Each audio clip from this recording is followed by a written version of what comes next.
This is a special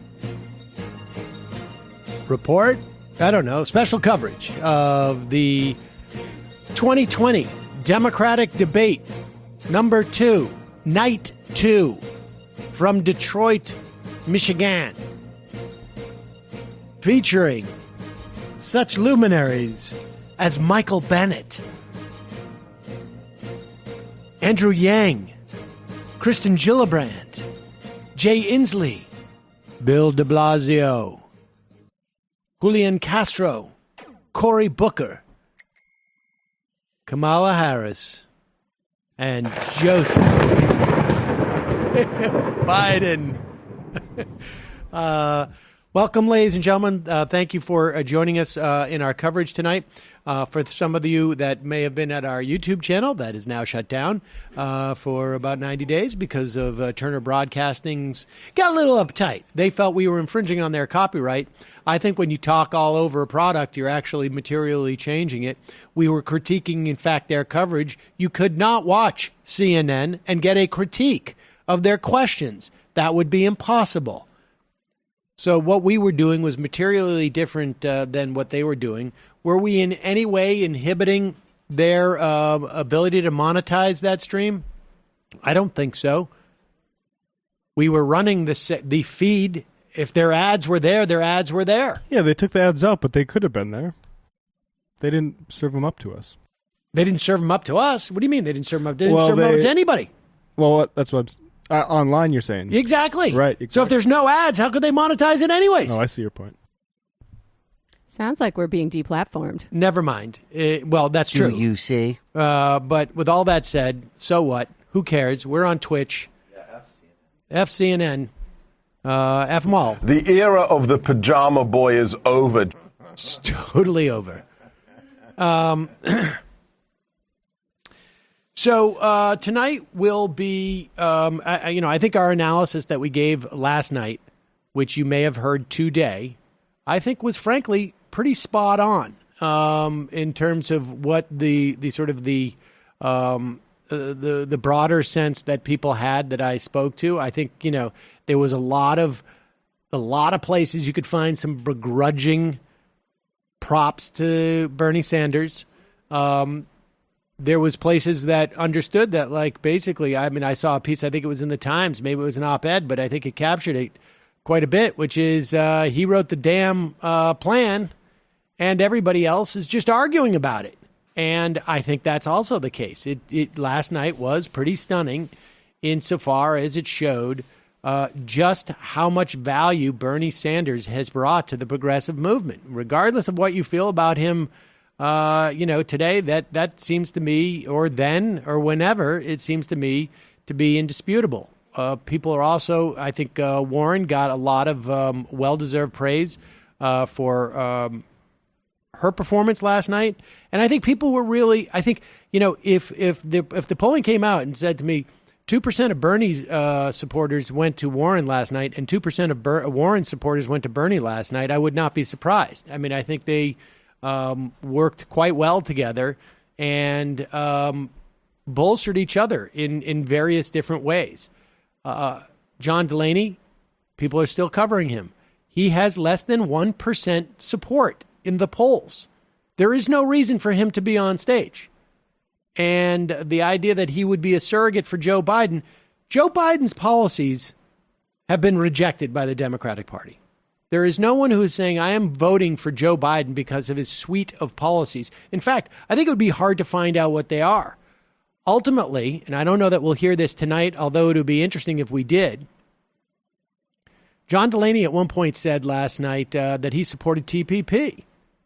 And it would be interesting to see what Joe Biden says about TPP. Of course, he was a big supporter of it during the Obama era. He has been a little bit cagey about it as of late, and I don't blame him. Because the fact of the matter is that Donald Trump will beat him around the head with his support of TPP. And that goes directly to the question of whether he is electable. And John Delaney, in functioning as the surrogate last night, revealed his support for the TPP. I think this is something that I hope that will come up in the future. I know Michael has said often that he thinks that Bernie should be taking Biden to the deep end with trade at one point. But I think actually you don't even have to get that involved. I think TPP is enough. And I think the value there is not even in the context of wooing other voters, because still much of Biden's support comes from the notion that he can beat Donald Trump. And I think what's more to the point about trade in terms of Joe Biden is that it's a liability for him, bless you, in the general election. And so, I mean, I think, as time goes on, we're going to see more of those liabilities. The question is tonight, will Joe Biden show that he does not have the stamina or the wits to deal with 2 or 3 different people going at him from the left and maybe from just the Ute? Oh, I think he's definitely going to show that. The question is, are people going to care?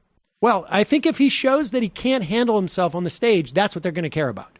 I think I think it's clear that he is, pegged as the moderate, although, he's trying to soften that, I would imagine, and appeal to people who are more to the left.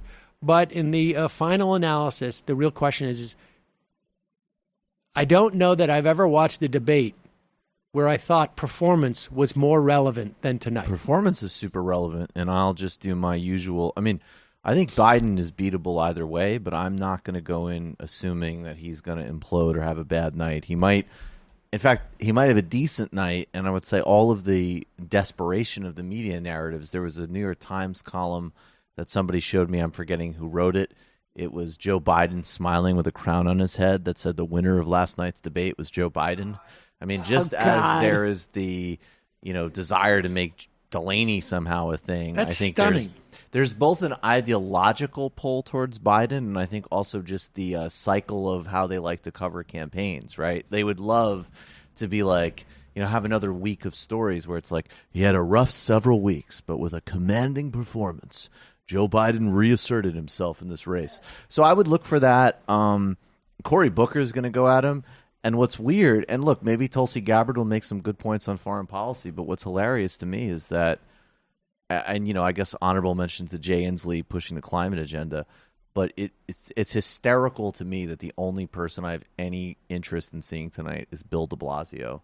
And I'm hoping he will just light some democratic socialist bombs on this stage.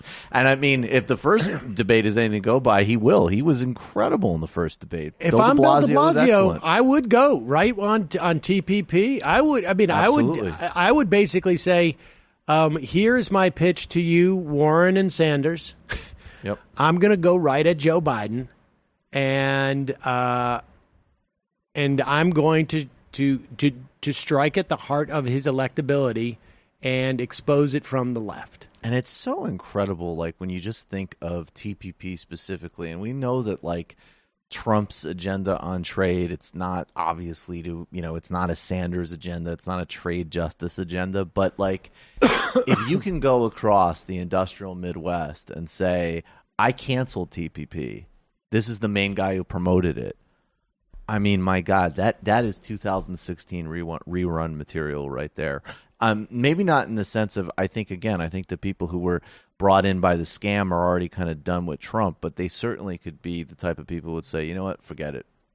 I'm not going to go vote. Life's too busy.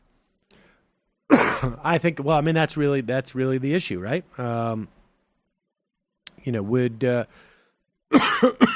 Excuse me. Will a guy like Joe Biden, with the TPP, with stuff like this, will he lose a connection to the Democratic voters that he needs to have come out? I think if Joe Biden just doesn't implode on stage, people are going to count it as a successful night for him. Definitely, and I wouldn't expect him to implode. I keep saying I think we need to start recalibrating the expectations and lack of expectations of the guy. The bar is low. As far as everybody else goes, I mean, Kamala Harris solidifying herself, and besides that, there's no entities on this stage. I mean, Julián Castro is having a weird battle with now he's the front runner of the politician from Texas who should drop out and run for Senate race. Watching the little package they had before that, Castro had the best little section just visually. Right. The only way I can get myself excited for this, I mean, this is an overstatement, but is last time I think Harris distanced herself from Gillibrand with how directly she was willing to go at Biden. I think now it's Booker versus her to see who can distinguish themselves from the others. Well, the pre-debate heat is actually most intense between Booker and Biden. And, Booker went after Biden strong on all of his weaknesses. But Biden's answer on Booker was actually great, which is that we had to use the DOJ to intervene in policing in Newark. So I'm totally up for them to have that argument. That sounds great to me. By the way, did you guys see Warren rub her hands together when it's at that part? That was so funny. We were talking about the wealth tax and how much it would hit Delaney's $65 million, and Warren rubs her hands together. I'll see if I can find the GIF. But no, it's hysterical. Oh, here we go. Here are the. He saluted. From California, his teeth are Senator weirdly Kamala white. Harris. It's a lot.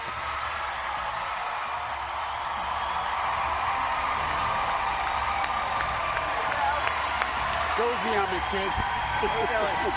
Oh, look, they're friends. Go easy on me, kid. From New Jersey, That could be a Senator ticket right Cory there, guys. Booker. No. Yeah. Okay. Just keeping it 100. One thing I am sure is not going to happen after the last time is that ticket, and I'm very happy about that. Oh, no. No, don't be sure about that.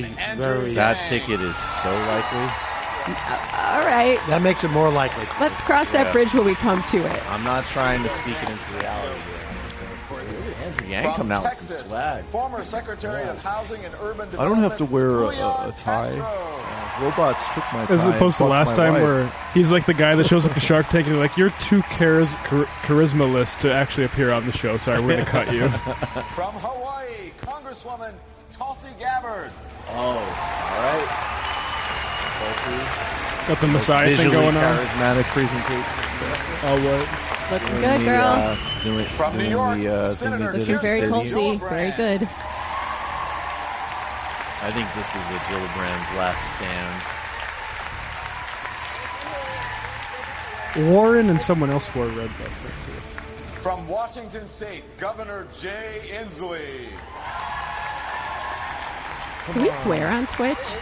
Just wondering. I have to say, what do you think? From Colorado, Senator Michael Let's Bennet. practice not swearing. Why is Joe Biden always doing this when he shakes his hand? Why is he doing this? Because he's a tactful guy. From see if he New does it York here. City, Mayor Bill de Blasio. There he is. Go out, get Biden him, killer. get him, you big beanstalk bastard. Go for it. Rip him No, apart. he doesn't want to go The shake Democratic all the way candidate down for because he knows he's President going of after the United Biden. States. Bill de Blasio doesn't use his height to his advantage. He's going to kill him with his bare hands like a giant gorilla.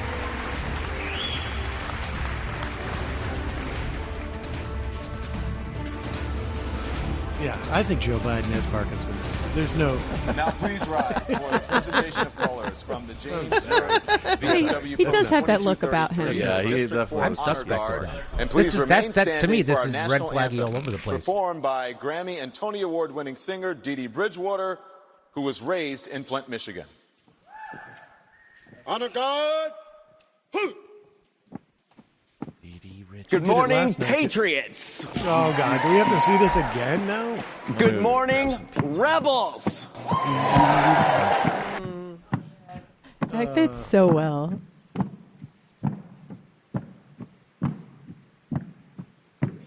Perhaps I could. Yeah, I mean, let's just. I mean, honestly, like this is. I'm sorry. I'm sorry, folks. I'm sorry if I'm being non-patriotic, but this is. Are you saying that you hate America, Sam? Well, I'm saying, you know what Are you I saying resent? that America is This a garbage place full of dog shit? Honestly, this is what I resent. If CNN is going to pull down our stream because it's their corporate product, why do they get to sort of put this sort of like, you know, this generic patriotism on the front? Like, it's incongruous.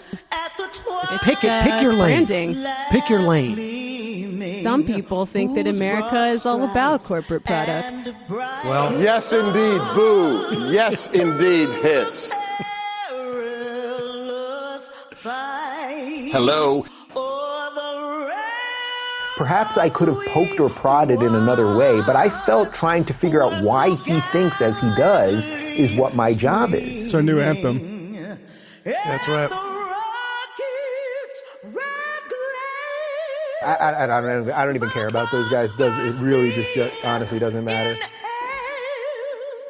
Gave proof through the night that our flag was still there. Oh, say does that star-spangled banner yet wave o'er the land of the free and the home of the brave. How much do you bet that Donald Trump criticizes her for repeating the home twice? That will be the big story in the Republican media tomorrow. She does have some good style, I will say. It sounded pretty good. And cool glasses. Cool glasses, good look, good sound. Shoot the guns, shoot the guns, shoot the That's guns. the thing. I get worried. I see a guy in there with a gun. I'm sorry. Keep you safe, Sam. You want him The on debate that will wall. begin right after this short break. You know, when anything interesting is... that's great. We're going to go another 15 minutes without a single question being Not asked. again. Then we're going to hear the ridiculous openings. It's very triggering.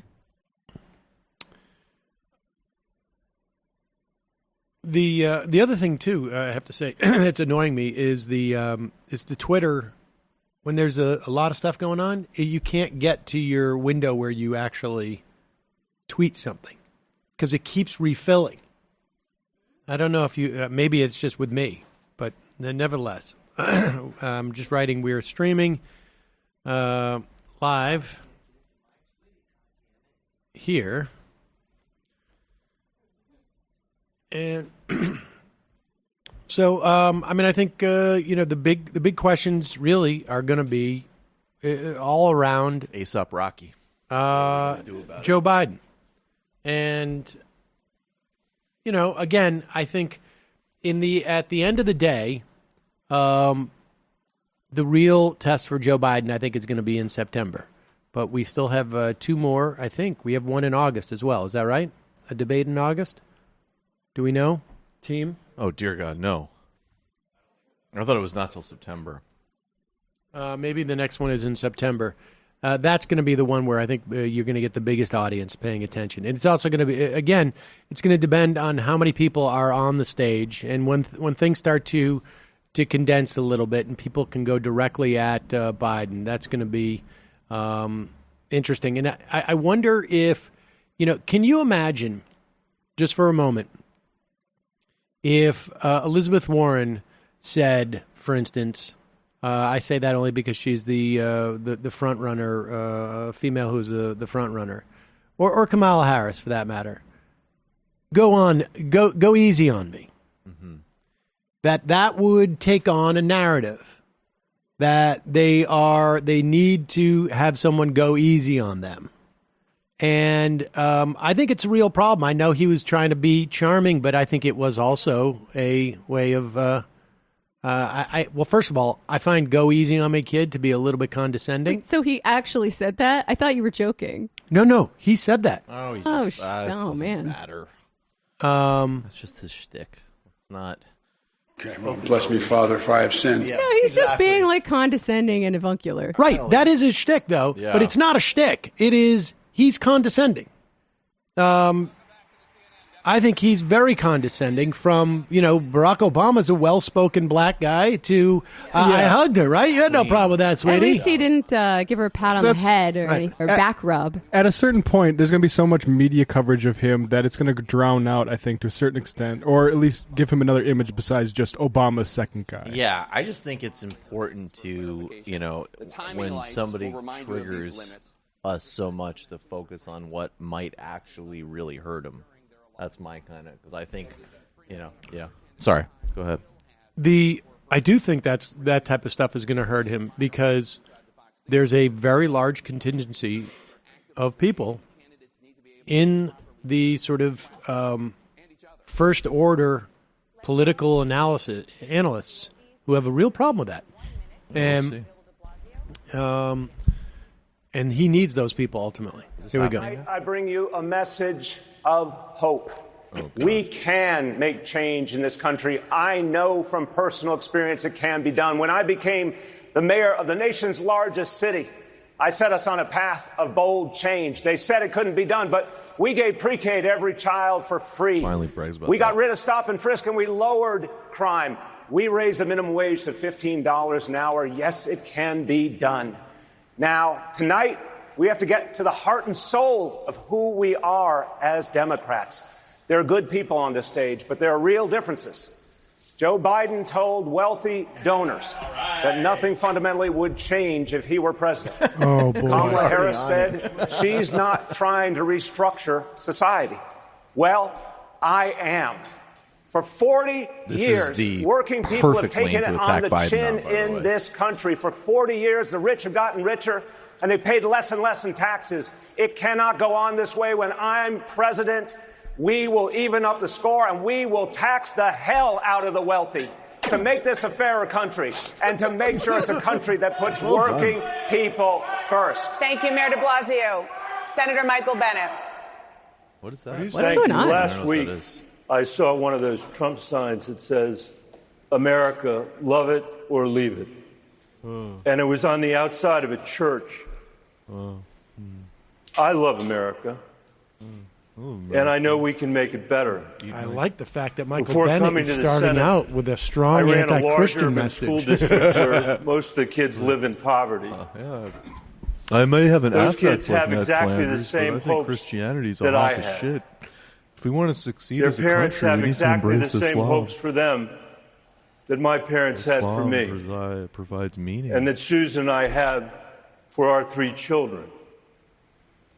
But for the last 3 years, we've been consumed by a president who frankly doesn't give a damn about your kids or mine. Mr. President, kids belong in classrooms, not cages.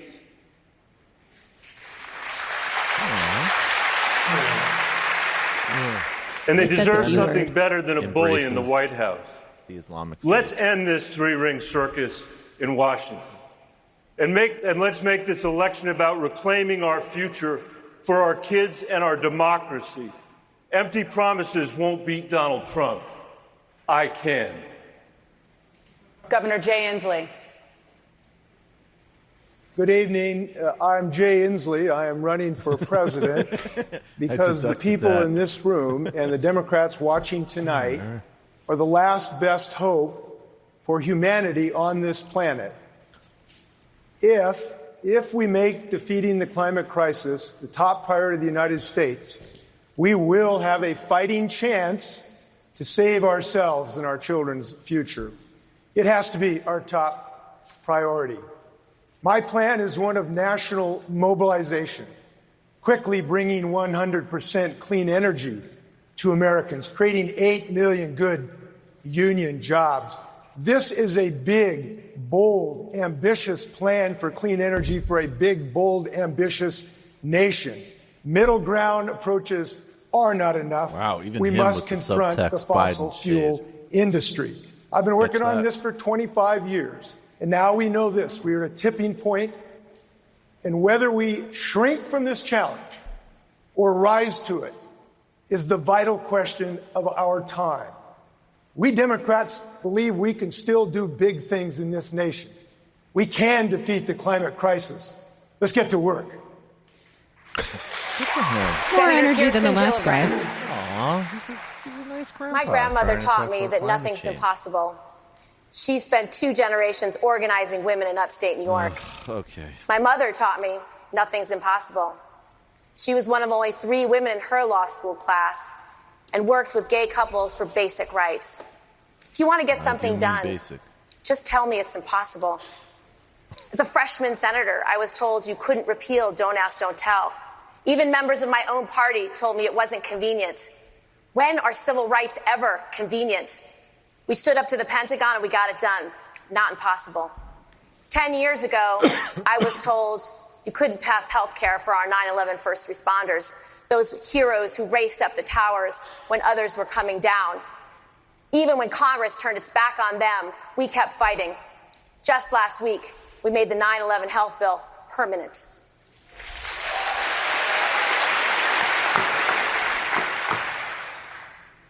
Beating Donald Trump, definitely not impossible. We need a nominee who will take on the big fights and win.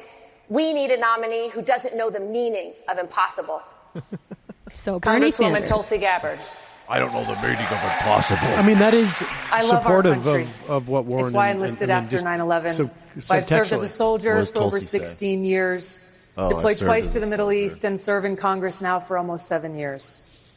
I know what patriotism is, and I've known many great patriots throughout my life. And let me tell you this, Donald Trump Tom is Brady. not behaving like a patriot. Oh, she won't even say he's not a As patriot. president, I will bring this spirit of real patriotism to the White House, serving the interests of all Americans, not just the rich and powerful.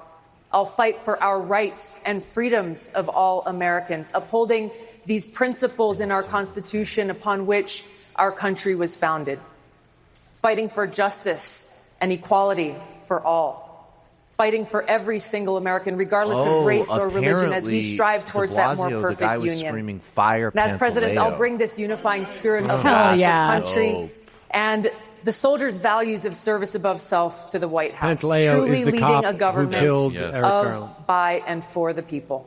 Garland, not Garland. Secretary Julián Castro. Thank you, Dana, and good evening.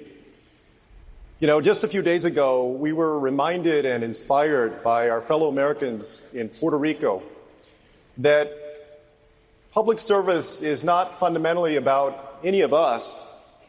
It's about you. You're part of the and your administration that pushed PROMESA. I want you to know that if I'm elected president, that I will work hard every single day so that you and your family can have good health care when you I need will it. try to clean up so that my your mess. children and grandchildren can get a good education so that they can reach their dreams, and that you can have good job opportunities, whether you live here in a big city like Detroit or in a small town in our country. I know we have a wonderful He's going special backwards. nation, but that too many people are struggling. Better in the first and I know what I that's know like it's super too. early. It's a little bit I grew early, up with a but single He's mom saying exactly the in same a poor Betoish neighborhood. stuff that you got so freaked out about. But like last many time. of you, I don't want to make America anything again. I don't want us to go backward. We're not going back to the past. We're not going back where we came from. Wonder what We're gonna internal move forward. polling made We're him gonna make feel America like he better had than to it's say, ever "I will been work in the years really to come." hard for you." Let's do that together. Andrew Yang. If you've heard anything about me and my campaign, you've heard that someone is running for president who wants to give every American $1,000 a month. I know this may sound like a gimmick, but this is a deeply American idea, from Thomas Paine to Martin Luther King He's a to lot better today. this time. Let me tell you why we need to do it and how we pay for it. Why do we need to do it? It We is an already enticing automated idea. away millions of manufacturing jobs, and chances are your job could be next. If you don't believe Much me, smarter just ask appeal an this auto time. worker here in Oh, yeah. Detroit. How do we pay for it? Raise your hand in the crowd if you've seen stores closing where you live. It is not just you. Amazon is closing 30% of America's stores and malls and paying zero Naming in Amazon, taxes too? while doing it. So We need go to do after the them, opposite of much of what we're doing right now, and the opposite of Donald Trump is an Asian man who likes math. That's his good line. So let me share the Wow, he's got the math. strongest applause so far. $1,000 a month The Yang Gang's for every in there. adult would be Well, $461 that's million Who let them in? every month right here in Detroit alone. The automation of our jobs is the central challenge facing us today. It is why Donald Trump is our president, and any politician not addressing it is failing the American people. And in conclusion, fuck you, Majority Report, fuck you, TMBS. Yang's better than Williamson. Last week, the president of Yang's the better than United Williamson. States I'm calling it. attacked an American This is important to hear because this is going to be his. This is going to be his pivot point. Rat-infested, rodent mess. We need a nation that understands that these tired, old language, Oh, wow. Fire Pantaleo. This is a Bill de Blasio protest in the middle of Blasio is not going to have a good night. Good.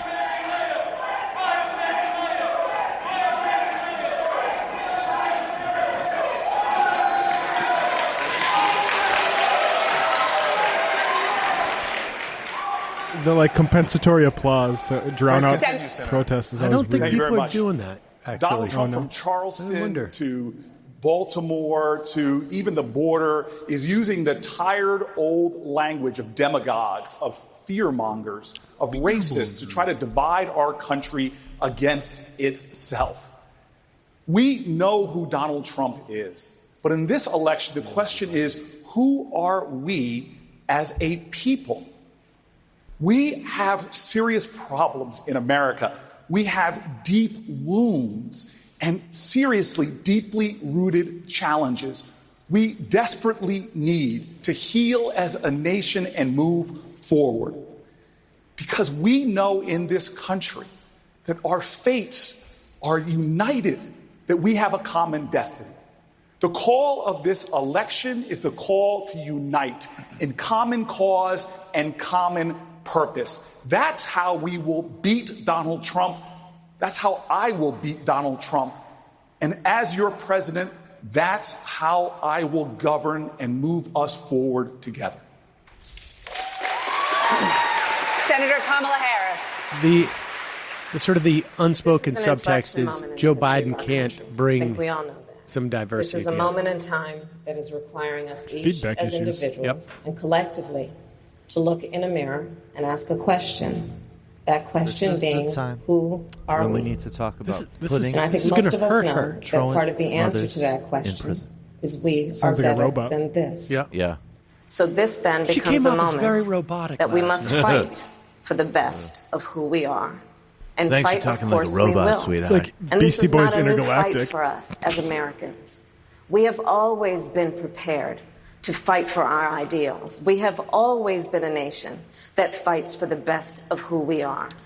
And I'll tell you, I come from fighters. My parents met when they were active in the civil rights movement. My sister Maya and I joke, we grew up surrounded by a bunch of adults who spent full time marching and shouting about this thing called justice. And I am prepared to march with you, to fight with you for the best of who we are and to successfully prosecute the case. I would like to see like a word cloud that is imposed over the candidates every time we do it. Vice President Joe Biden. Tonight, I think Democrats are expecting some engagement here, and I expect we'll get it. I'm running for president to restore the soul of this country. You know, we have a president, as everybody's acknowledged here, every day is ripping at the social fabric of this country. But no one man has the capacity to rip that apart. It's too strong. We're too good. Just look at this stage, made up of very diverse people from diverse backgrounds. He's going back to I'm above all of this. It's a smart move. Well, he's also being, he's trying to be nice up front to sort of make other people less jerks. I'm above it, and if you go after me, you're a schmuck. This is America. It's smart. And we are strong and great because of this diversity, Mr. President.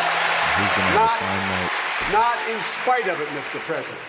So, Mr. President, let's get something straight. Here comes Bill de Blasio to remind you we that are you not leaving it. We are here to stay, and we're certainly not going to leave it to you. In real time.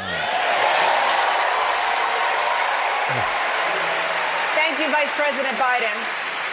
I want to start the debate with one of the top priorities for Democratic voters, and that is health care. Senator Harris, this week you released a new health care plan, which would preserve private insurance and take 10 years to phase in. Vice President Biden's campaign calls your plan, quote, a have it every which way approach, and says it's just part of a confusing pattern of equivocating about your health care stance. What do you say to that? True. Well, they're probably confused because they've not read it. But the reality is that I have been spending time in this campaign listening to American families, listening to experts, listening to healthcare providers. And what I came away with is a very clear understanding that I needed to create a plan that was responsive to the needs of the American people, responsive to their needs, understanding that insurance companies have been jacking up the prices for far too long, that American families have to be held down by deductibles and co-pays and premiums that can cause them bankruptcy. I listened to the American families who said 4 years is just not enough to transition into this new plan, so I devised a plan where it's going to be 10 years of a transition. I listened to American families who said, I want an option that will be under your Medicare system that allows a private plan. So I designed a plan where, yes, responsive to the needs of American families, there will be a public plan under my plan for Medicare and a private plan under my plan for Medicare. Because the bottom line is this: we must agree that access to health care must be a right and not just a privilege of those who can afford it. And in America today, far too many people, in fact, 30 million people, are going without access to health care. Thank you, Senator Harris. Vice President Biden, your response. Well, my response is that the senators had several plans so far. And anytime someone tells you you're going to get something good in 10 years, you should wonder why it takes 10 years. Right. If you notice, there's no talk about the fact that the plan in 10 years will cost $3 trillion. You will lose your employer-based insurance. And in fact, this is the single most important issue facing the public. And to be very blunt and to be very straightforward, you can't beat President Trump with double talk on this plan. Your response, Senator Harris? Absolutely. Unfortunately, Vice President Biden, you're just simply inaccurate in what you're describing. The reality is that our plan will bring health care to all Americans under a Medicare for All system. Our plan will allow people to start signing up on the first day. Babies will be born into our plan, and right now 4 million babies almost are born every day in America, or every year in America. Under our plan, we will ensure that everyone has access to health care. Your plan, by contrast, leaves out almost 10 million Americans. So I think that you should really think about what you're saying, but be reflective and understand that the people of America want access to health care. What percentage of those are African American? To be their barrier to getting it. Senator Harris, thank you. Vice President Biden, your response? The plan, no matter how you cut it, costs $3 trillion when it is in fact employed. Number one, 10 years from now, after 2 terms of the senator being president, after her time. Secondly, it will require middle-class taxes to go up, not down. Right. Thirdly, it will eliminate employer-based insurance. And fourthly, the weakness of what happens in the meantime? Attack it from both sides. He's just attacking in the same way you would attack First of all, Bernie's. the cost of doing nothing is everything far you too just said. expensive. No, for the 10 you can't years. attack Second, the phase-in. we are now paying 10 years. way the only shorter. thing. But everything, $1 trillion thing he said. a year Phase-in's for the health biggest care in America. Over the next 10 years, it's probably going to be $6 trillion. We must act. My plan is about immediately allowing people to sign up and get into coverage. Right now in America, we have seniors who every day, millions of seniors, are going into the Medicare system. And they are getting full coverage and the kind of coverage they need. All people should have access to health care, and cost should not be their barrier. Thank you, Senator Harris. Mayor de Blasio, let's bring you in here. What's your response? Yeah. Thank you. I don't know what the Vice President and Senator are talking about. The folks I talk to about health insurance say that their health insurance isn't working for them. Right. There's tens of millions of Americans who don't even have health insurance, tens of millions more who have health insurance they can barely make work because of the copays, the deductibles, the premiums, the out-of-pocket expenses. There's this mythology that somehow all these folks are in love with their insurance in America. What I hear from union members and from hardworking middle-class people is they wish they had better insurance.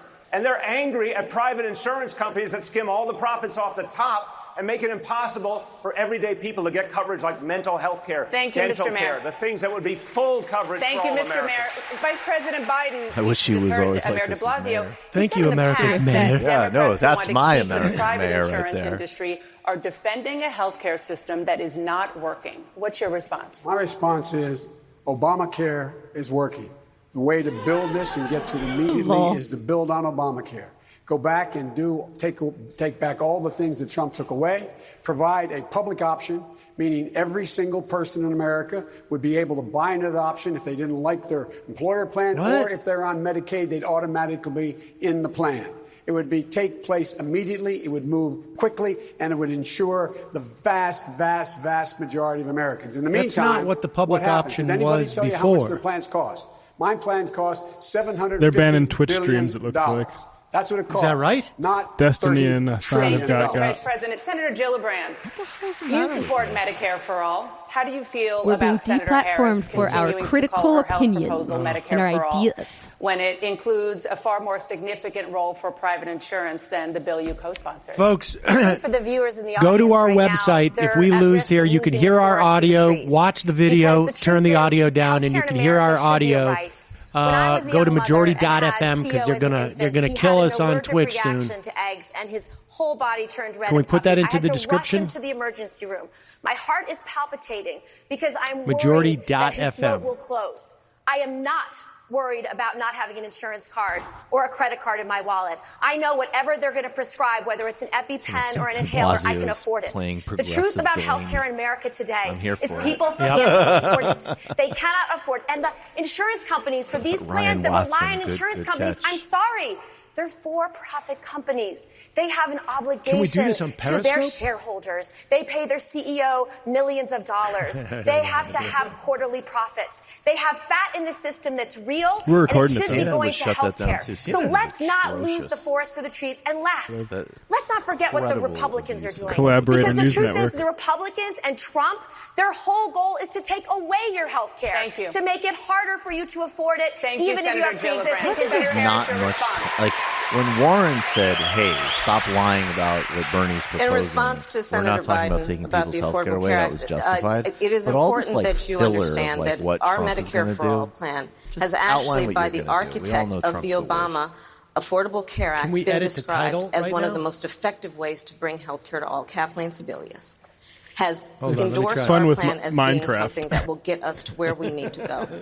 In terms of the point that Senator Gillibrand is raising, I couldn't agree more. Senator Biden, your plan will gamer girl. keep and allow insurance companies to remain with status quo, doing business as usual. And that's Harris going to might be get a about hit on jacking up Biden right now. copays, jacking up Thank you, deductibles. Senator. It will still be the Thank you, situation Senator that people Harris. going Vice to an President Biden, emergency your room response. have to come out $5,000. Fun with My Minecraft it plan is.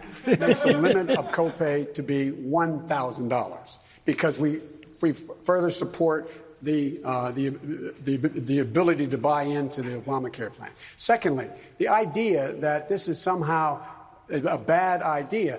No one has to keep their private insurance. But if they would like their insurance, they should be able to keep it. Nothing is demanded in my plan that there be private insurance. It says if the 160 million people who have it say they like their employer insurance, they should have a right to have it. If they don't, they can buy into the Biden plan, which is Obamacare. Thank you, Mr. Vice President. Thank you. Senator Booker, let me bring you in here. Just love you my say insurance you support company. Medicare for all. You also say you are not going to pull private health insurance from more than Wow, 150 looks like the million channels are Americans actually in gone. exchange for a government plan. Well, but that's what Medicare for Nice all knowing you, would Twitch. do. So how do you square that? Well, first of all, let me just say that the person who's enjoying this debate most right now is Donald Trump, as we pit Democrats against each other, while he is working right now to take away Americans' health care. We're There still is up. a court case working through the system that's going to down with gut the ship. Affordable Care Act and actually gut protections on pre-existing conditions. And so I was raised by two civil rights parents who told me, Well, always we get- keep your we get eyes banned, we get banned. on the prize. That's so and that whack. is that in the We're United States of outlaws. America, every Democrat should stand with the belief that everyone should Capitalism have ruins the access to media. health care. That it's a Part 1 human million. right.